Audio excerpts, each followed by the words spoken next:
Chief, thank you so much for your time. We really appreciate it. You're welcome. Let's jump right in.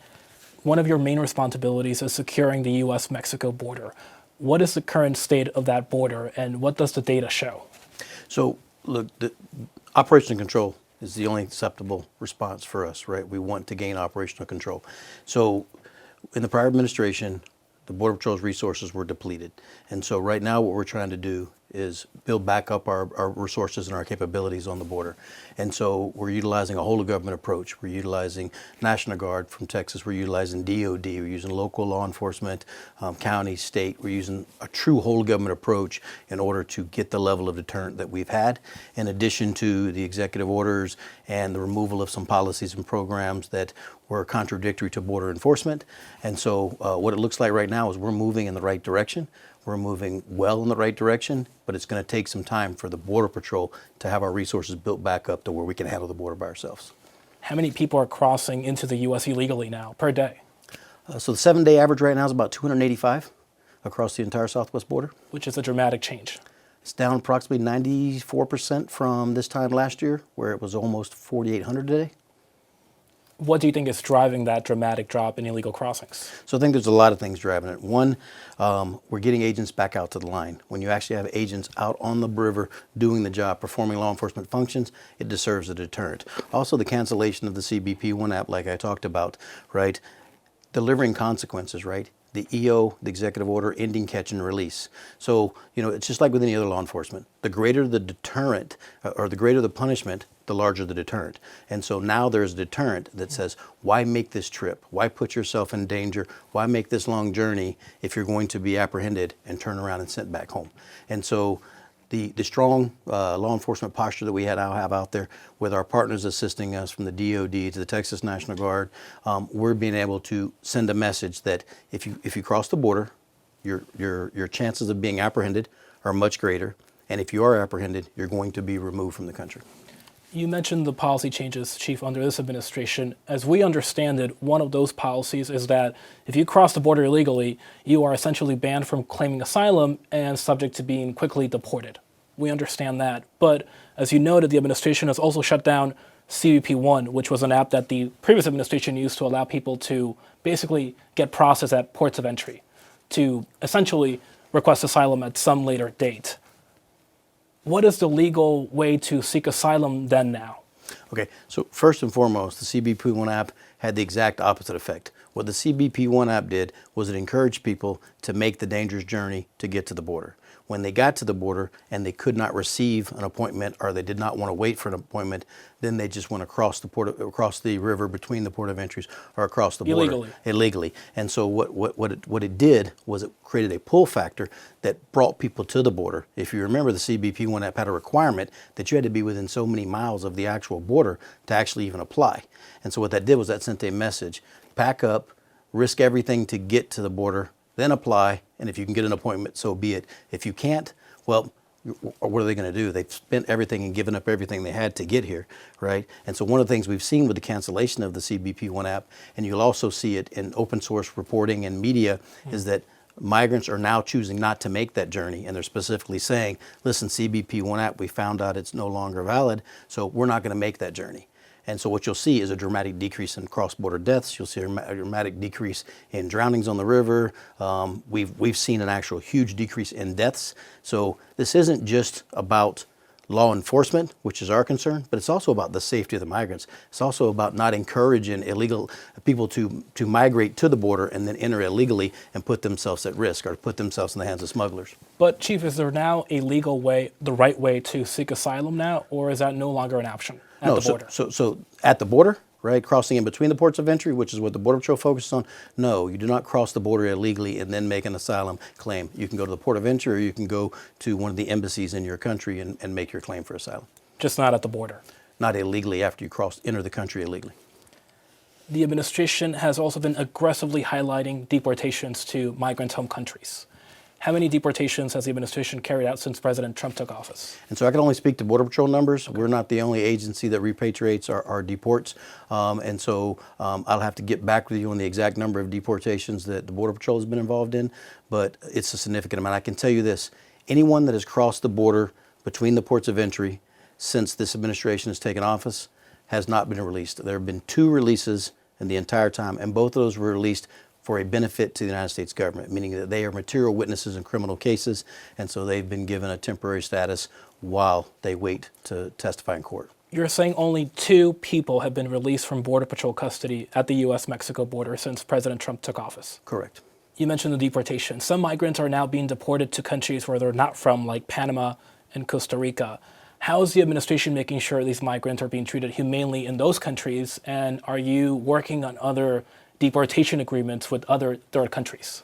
And so our position is that we will do everything to return a migrant to their home country, and that's what we're doing. So the U.S. Border Patrol works with any country to take their citizens back, as rightly they should take them back. But what about countries like Panama? We have heard that African migrants and Asian migrants are now being sent to Panama, and that they allege that they are being mistreated, or at least detained without, any permission from them.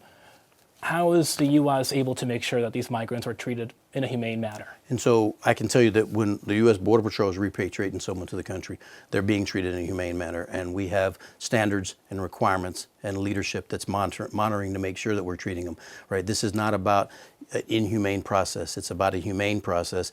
And I will state that the process that we have on the border right now is far more humane than record numbers of deaths that have happened over the previous 4 years. And do you expect other third countries to accept deportees from the U.S.? I expect that the U.S. Border Patrol will be more than willing to deport anyone back to their country of origin. We know that some migrants are also now being transferred to Guantanamo Bay, the naval base there, as you know. What is the criteria for sending people there? How do you determine who gets sent there versus another place?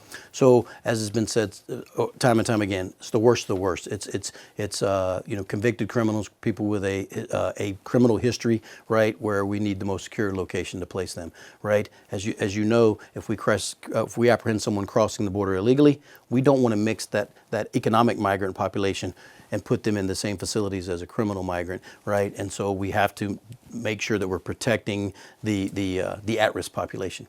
But we do understand that in addition to criminals and suspected gang members, nonviolent detainees have also been sent to Guantanamo Bay. Is that accurate? So I don't believe that's accurate. You were just in Texas to see the Texas National Guard being deputized as immigration officers. You have talked about enlisting the help of state, local law enforcement to help the administration with its immigration plans. There are a lot of questions about how these state and local agencies will now oversee this new authority. Are we talking about the Texas National Guard arresting migrants, and do they have the training to do so? So we're not talking about another organization overseeing it. The U.S. Border Patrol is overseeing anyone that we deputize, right? And so they will always be accompanied by a U.S. Border Patrol agent. So we're not going to have someone who's deputized out doing, whatever it is they feel like doing. Without any Border Patrol support. They're going to have guidance and leadership, and they must have the direction from the Border Patrol. They're acting under our authority, and we're directing them as to what they're going to do. And so in addition to that, they are receiving, they're receiving training. Right, they're receiving training and education, and not just policy, but also in what our policies are to ensure that when we're asking them to do something, they're complying with our policies. But they can now legally arrest migrants. Correct. Your colleagues at ICE, another DHS agency, have now been charged with overseeing what the president has promised will be the largest deportation operation in American history. Given how low the numbers are at the U.S.-Mexico border, are your agents planning to support ICE in carrying out arrests in the interior, for example, of the country? First and foremost, the job of the U.S. Border Patrol is to be on the border to prevent illegal entry. Our number one goal is to deter. If we do not deter them through presence or through consequence, then it is to make an arrest and decide what the person is amenable to under the law and put them into that process.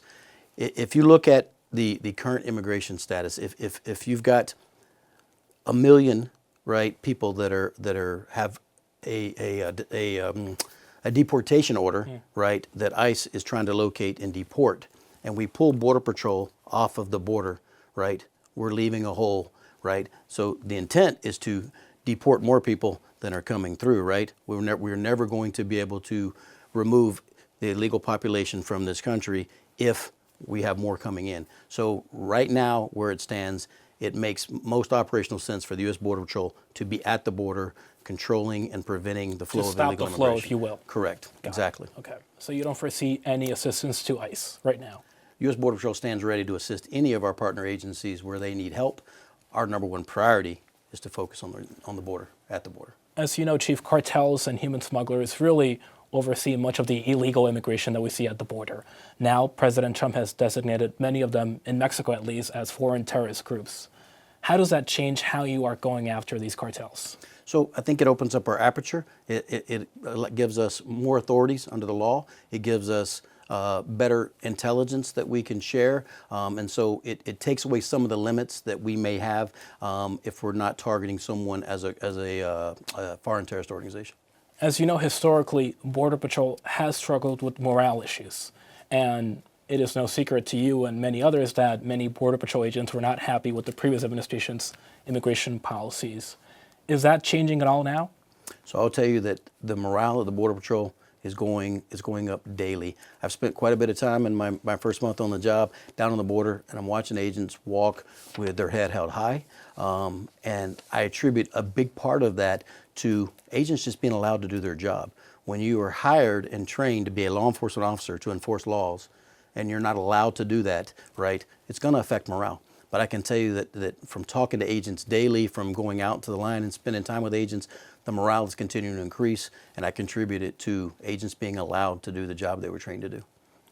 As you know, the administration, and specifically DOJ, have been making some significant cuts to other federal agencies in terms of funding and the workforce. Is that affecting your agency too, Border Patrol? So it has not, and Border Patrol is not. We're not staffed at our congressional mandate of staff. We're actually below. As I talked about earlier, we saw not only a retention problem, but a recruiting problem during the last 4 years. We had some of the largest numbers of agents leaving to go to other agencies. We also had some of the largest numbers of agents opting for early retirement. And so we are well below our congressional mandate. We are working hard. I can also tell you that last month we set a record for our recruitment goal of over 9,000 applicants that applied to come into the Border Patrol. I think that as the public is starting to see that Border Patrol agents are actually out doing Border Patrol work, I think that's going to help our recruiting. I welcome DOJ coming in and looking at any area where we may need some efficiencies addressed. But including at Border Patrol. Including at Border Patrol. Anywhere in the Border Patrol. However, I think they'll be pleasantly surprised to see that this agency has been resource depleted for at least the last 4 years, and I'm hoping that they will also see that we need a lot of resources to get us back up to where we can run the border on our own without needing all of these other government agencies. But right now, we could not survive without the assistance of all the partners that are coming to our aid. So you don't expect any cuts by DOJ to Border Patrol? You know, it'd be very very difficult for me to say what DOJ would or wouldn't do, but I can tell you that I would be surprised if DOJ felt that the U.S. Border Patrol was properly staffed.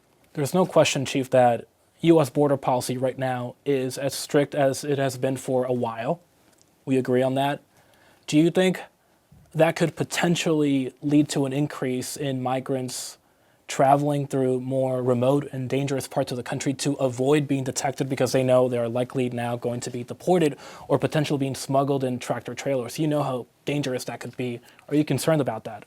So I believe as long as America is the greatest country in the world, and I truly believe that, people are always going to try to enter the country.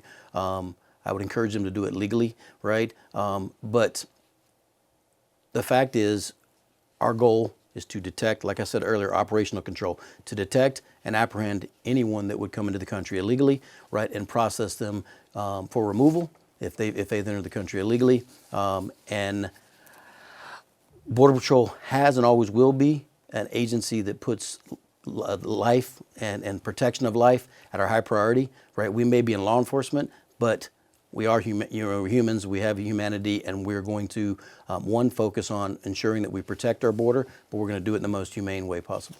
Chief, is there anything I did not ask you that you wanted to underscore?